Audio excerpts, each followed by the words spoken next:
Good morning, શુભ સવાર. કેમ છો યુટ્યુબ ફેમિલી? બસ મજામાંથી છે તો મજામાં જ રહેવાનું હોય. અમારી ચેનલમાં તમારા બધાનું સ્વાગત છે.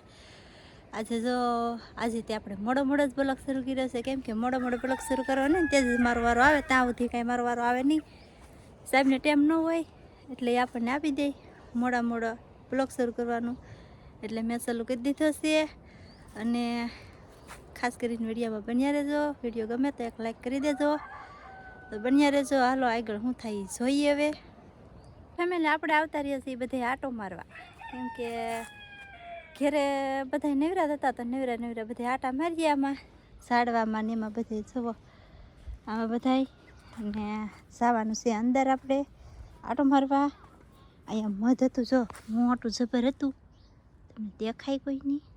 લીંબુડીમાં મધ હતું, માખું બધી ઉડી ગઈ ને હવે ખાલી પોળું છે. એમાં નાના બસા છે. હવે એમાં શું કરવાનું હોય કોને ખબર. અને એને વેડવું હોય તો કેમ વેડવાનું કંઈ ખબર ન પડે આપણને. તો આનંદમાં છે ને ઝાડવાનું પાણી પાતા હે ડૂકી ગયા. કા આનંદમાં ડૂકી જાય ને તે પોરો ખાઈ જાય. જોઈ ડોલે પાણી નામતા હા. હે એમ કીધું ત્યાં તો આનંદમાં ઘડીક પોરો ખાઈ ગયા. પોરો ખાઈને પછી પાછા પાણી નામવા માંડશે. ઝાડવાને ડોલે પાણી નામતા હે. સોમાં બધી દેખાડું હું તમને. જો અહીંયા નાંબેલું છે, પણ આનંદમાં મને છે ને પાણી નામતા બહુ આવડતું નહીં. એકને એક ઠેકાણે પાણી નાંબી દે, ડોલ આખી ઊંધી વાળી દે એટલે ખાડો પડી જાય. તો હું છે ને આ ખાડા પૂરવા આવેલી સૌ. અહીંયા નાંબી દીધું. પછી નાના ઝાડવા હોય ને આ બધે ડોલવે નાંબવા પડે. ના છે ને નળીએથી ન નબાય, કેમ કે ભૂંગળીથી નાંબીને તો બહુ પરસ થાય કે તે ખામણાને બધું વીખી નાખે. મોટા ઝાડવા એ નળિયા કરીને પાવાનું. અને જો આ હેરડીને બધું નાનું હોય ને ના ડોલે પાણી નાંબવાનું એવું છે બધું. ને આનંદમાં નામતા હા એ ડૂગી ગયા તો પોરો ખાઈ ગયા ને પછી પાછા નામવા મળશે. ને જો અહીંયા આંબામાં મોર આવેલા છે, આવા કંઈક આવા મોર છે. પણ આ આંબે છે ને બહુ મોર ન આવ્યા. હવે ફૂલ ઘણા બધા મોર આવેલા છે, એવું તમને દેખાડું. હાલો આપણે ના જઈએ હવે ધીમે હળવું કરતી જાવ. અમે છે ને બધી રસ્તા બેન થઈ ગયા હાવ.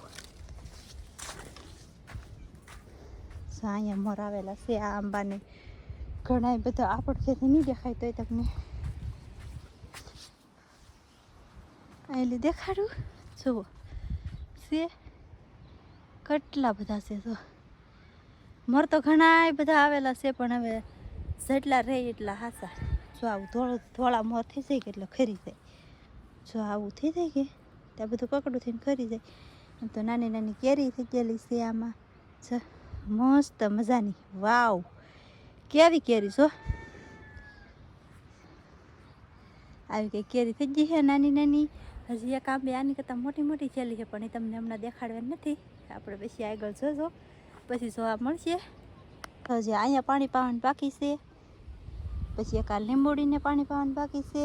પછી જો આ નાના છે ને નાળિયેરીને એવું બધું એને ડોલે પાવાનું બાકી છે. તો આનંદમાં પાહી પછી આ બાજુ પાસે પવાઈ ગયેલા છે. જો અહીંયા પાઈ દીધું, સામે પાઈ દીધેલું છે. પછી અહીંયા રીંગણીના છોડવા છે, આને પાઈ દીધું. આ હેરડી બાકી છે હજી. જો એ હેરડી બાકી છે તો એમાં બધી આનંદમાં પાણી પાહે પીસીએ. અને ફેમિલી અહીંયા જુઓ આ આંબો છે. આ આંબાને પોર 500 ગ્રામની ઉપરની એક જ કેરી હતી. એવડો અમથો આંબો છે ખાલી. આ 500 ગ્રામ ઉપરની એક જ કેરી હતી ને પણ તો ઘણા બધા મોર આવ્યા છે. જો કેટલાય બધા મોર આવ્યા છે. અને હું સાહેબને એમ કહું કે આ કાતરીની છે ને આપણે આ એક ડાળ કાપી નાખીએ. આંબાની માથે અહીંયા સડી ગયેલી છે કે તો આ એક ડાળ કાપી નાખી. તો એ કાપવા ન દેતા, કેમ કે કાતરા બહુ એટલા મીઠા આવે ને તે ડાળી આ એક કાતરીને કાપવા દેતા. એવું છે બધું. તો અહીંયા આંબાની માથે કાતરી સડી ગયેલી છે ને, મેં કીધું એક ડાળ કાપી નાખીએ ને તો આંબાને આમ મસ્ત થઈ જાય નજર નરાળો. પણ એ કાપવા નહીં દેતા તો આપણે કાંઈ કાપતા નથી, રહેવા દે. પણ મને હજી એમ થાય કે એને ખબર હોય છે ને ક્યારેકની કાપી નાખવી છે. એક ડાળા કાપી જ નાખવી. આંબો નરાળો થઈ જાય ને અહીંયા રસ્તોય થઈ જાય મસ્ત મજાનો હલાય એવો. તો ક્યારેક કાપી તો નાખવી જ છે. ફેમિલી જોઈએ એવું બધું હતું. આપણે આવી ગયેલા છીએ બધે આટો મારવામાં ઝાડવામાં. એક બગીચામાં આટો માર્યો. હવે ઓલી બાજુ કાંઈ જવું નથી, એટલા માટે મેરે ને ત્યાં ડૂકી ગયા. અને તમને બધાને ખબર જ હશે, હું વિડીયો ઉતારતી હોય એટલે ખબર પડી જ જાય કે સાહેબ સૂતા છે એમ. તો સાહેબ અત્યારે સૂતા છે 3 વાગ્યા ને સાહેબ સૂતા. Oh my God!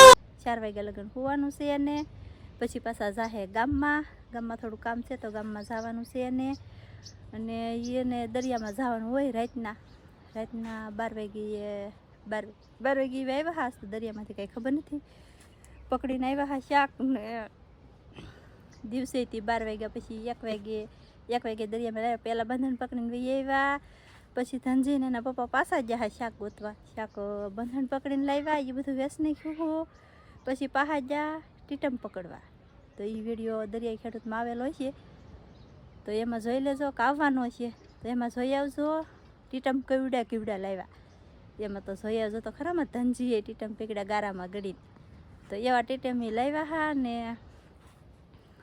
પછી હુજ્જા આવી દરિયામાં જાય ને એટલે ડૂકી જાય બહુ વસ્તી ને અમે તે દરિયામાં જાય ને એટલે ઊંઘ બહુ આવે ઉજાગરો હોય કે ન હોય તો એ ઊંઘ આવે જ તી મેલે મસ્ત મજાની જો હું તો બેસી ગઈ એકલી ઝાડવામાં અહીંયા હાવ એકલી જ સૌ તો બેસી જઈએ ને આણંદમાં આવ્યા છે હવે પોરો ખાઈ લીધો ને જો પાણીના બાવ્યા તો એક ડોલ નાંબા જેલા છે એટલે આપણે હેડીને પાણી નાખી દીધું આણંદમાં પાવા મળશે હવે પાછા ઝાડવા હું હવે અહીંયા ઘડીક બેસી સરખું પાણી ના બે કે નહીં આમ જોવું પડે ને મારે પાછું આણંદમાં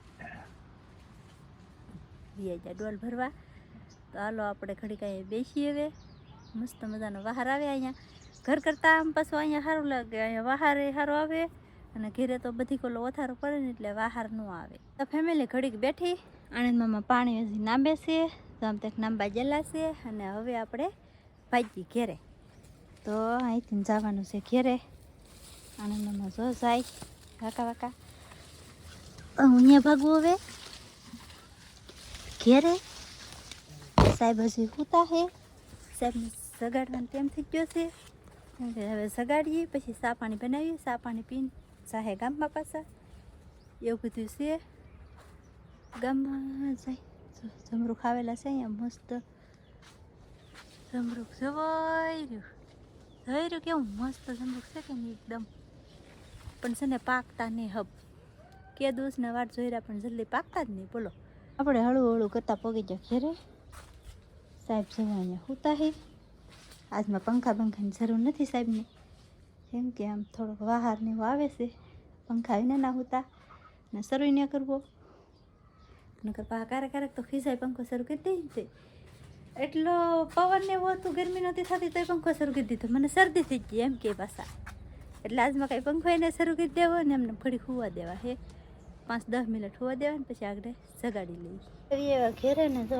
ફરીએ છીએ વાલોળ હાલ માટે વાલોળ ફલવી પડે આપણે તો હાટું રસોઈની તૈયારી કરીએ છીએ હવે તો જો આવી કંઈક વાલોળ છે મસ્ત મજાની જવો એવડી જ વાલોળ છે આના બટકાઈ નથી કરેલા એવડી જ આવે અને આને ડોટકી વાલોળ કહેવામાં આવે અને આ વાલોળનું શાક બધાને ભાવતું જ હોય ને બધાને મીઠું જ લાગે કોઈ આ વાલોળને એમ ન કહે કે આનું શાક મીઠું નથી બનતું મીઠું જ બને આનું શાક સારું જ બને અને સારું જ બને પહેલાંની વાલોળ છે ડોટકી વાલોળ કહેવામાં આવે અને જો આવી રીતના કંઈક છે એમાં જો પછી ફૂલ ભરાઈ જાય ને એટલે આવા દાણા થઈ જાય તો આપણે ગામમાં 2-3 જાતની વાલોળ હતી ફોલી છે અને આખી જીરી અહીંયા આ ડોટકી વાલોળ કહેવામાં આવે છે અને આ વાલોળનું શાક કોને ભાવે બધા કોમેન્ટમાં કહી દેજો જો આપણે આ વાલોળ છે એક જ વેલો છે પણ બહુ આવે લુમખા આવે અને શાકે બહુ મીઠું બને મસ્ત તો ફોલે નાખીએ હવે એટલી ફોલવાની છે